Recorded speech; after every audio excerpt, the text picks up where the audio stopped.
ప్రారంభించమను. నాన్న స్టార్ట్ చేయండి నాన్న. నా కొడుకు విష్ణు మిలిటరీ బార్డర్లో ఉండి దేశాన్ని కాపాడేవాడు. 4 సంవత్సరాలు. వాళ్ళమ్మ ఒక యాక్సిడెంట్లో చనిపోయింది. కరెక్ట్ టయానికి అంబులెన్స్ వచ్చుంటే ప్రాణాలు కాపాడేవాళ్ళమని చెప్పాను. ముందు ఊరును కాపాడితే తర్వాత దేశాన్ని కాపాడొచ్చని రిజైన్ చేసి వచ్చేశాడు. జీతం చూస్తే తక్కువే, కానీ మనశ్శాంతి మాత్రం ఎక్కువ. నేను మనశ్శాంతిగా ఉన్నాను. 2 కిలోల బియ్యం కావాలి ఫ్రీగా అని అడిగితే షాపోడిస్తాడా? అవసరానికి ఉందండి. అవసరానికంటే ఎక్కువ సంపాదించిన వారి గత ఏమైందో తెలుసు కదా. తీసుకెళ్లి చెత్త కుప్పలో పడేశారు. నాన్న ప్లీజ్ నాన్న. అలాగేరా. మావాడు ఇప్పటి వరకు 1000 మంది ప్రాణాలు కాపాడాడు. నాన్న 1362 1362 మంది.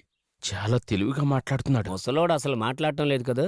రోడ్డు మీద వెళ్లేటప్పుడు ముక్కు మొహం తెలియని వాళ్ళు కూడా వచ్చి ఈ రోజు నేను ప్రాణాలతో ఉన్నాను అంటే దానికి కారణం మీరే, చాలా సంతోషం అని చెప్తారు.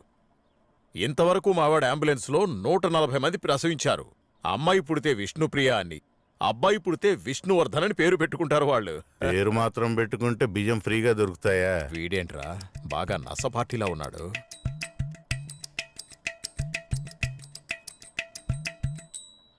ఏం చేద్దామన్నయ్య? నువ్వు కూడా మాట్లాడేది. నాన్న ఇంకొంచెం పొగడండి. మన వల్ల ఇతరులు కష్టపడకూడదనుకునేవాడు. రోడ్డు మీద ఎవరికైనా దెబ్బలు తగిలితే అయ్యో అని బాధపడతాడు. ఎవరైనా 2 ఇష్టపడ్డారంటే వాళ్ళని కలపాలని చూస్తాడు. వర్కౌట్ అయ్యేటట్లేదే. పాపం ఆయన నాన్ స్టాప్ గా మాట్లాడుతున్నాడు. బాగా బట్టి పట్టాడేమో. పెద్దవారికి మర్యాద ఇస్తాడు. ఆడవాళ్లను దేవతగా చూస్తాడు. స్నేహం కోసం ప్రాణాలైనా ఇస్తాడు. ఏంట్రా అసలు రియాక్షనే లేదు. మీరు రీల్లేస్తున్నట్టు తెలిసిపోయినట్టుంది. రేయ్, హాస్పిటల్కి వెళ్ళేటప్పుడు ప్రాణాలతో కొట్టుమిట్టాడుతున్న వారికి మావడే ట్రీట్మెంట్ ఇస్తాడు. సగం డాక్టర్ వీడే. నువ్వు చేసే పని కూడా తన కొడుకే చేస్తున్నాడు. అవును కదా. మీవో డ్రైవరే కదా? డ్రైవర్ కాదండి, పైలట్. నువ్వు ఆగరా, కంగారు బండి పడుకుని నడుపుతున్నప్పుడు మాట్లాడుతున్నాను. ట్రీట్మెంట్ ఎలా ఇస్తాడు? అది చూడండి, వాడి మొహాన్ని ఒకసారి చూడండి. ట్రీట్మెంట్ ఇచ్చే మొహం అది. అంతా విష్ణు చెప్పిన ప్రకారమే చేస్తాడు. అవునా కదా? దీనికంటే బదులు నువ్వే డ్రైవర్ అని ఒప్పుకుంటే బాగుండేది. ఫుల్ డీటెయిల్స్ అన్నీ ఇచ్చేశాను. ఇకపై అంతా మీ ఇష్టం. ఉండాలా వెళ్ళాలా ఏదో ఒకటి చెప్పండి. రే వైకుంఠం, ఏదో ఒకటి చేయరా. ఇష్టం లేదు. ఎవనా?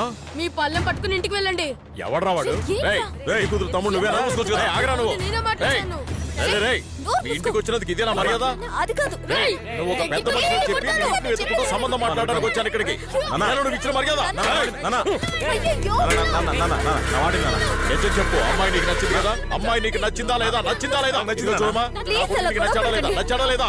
నచ్చాడా లేదో చెప్పు. నచ్చాడు కదా? వెళ్ళి తాలి కట్టరా. వస్తాడు, నేను చూస్తాను. నువ్వు ఒక పెద్ద మనిషి అని చెప్పి ఇంటికి వచ్చి పిల్లని అడిగితే ఇష్టం ఉందో లేదో నువ్వు బదులు చెప్పాలి. ఒక చిన్న పిల్లాడి చేత నన్ను అవమానిస్తావా? నువ్వు వెళ్ళి అమ్మాయిని తీసుకురా. ఎవరంటే వస్తానో నేను చూస్తాను. తీసుకురా. ఇష్టమే.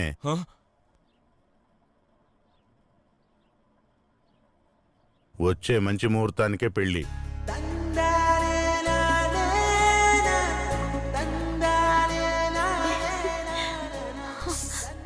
ఎలా ఉంది నేను వేసిన స్క్రీన్ ప్లే?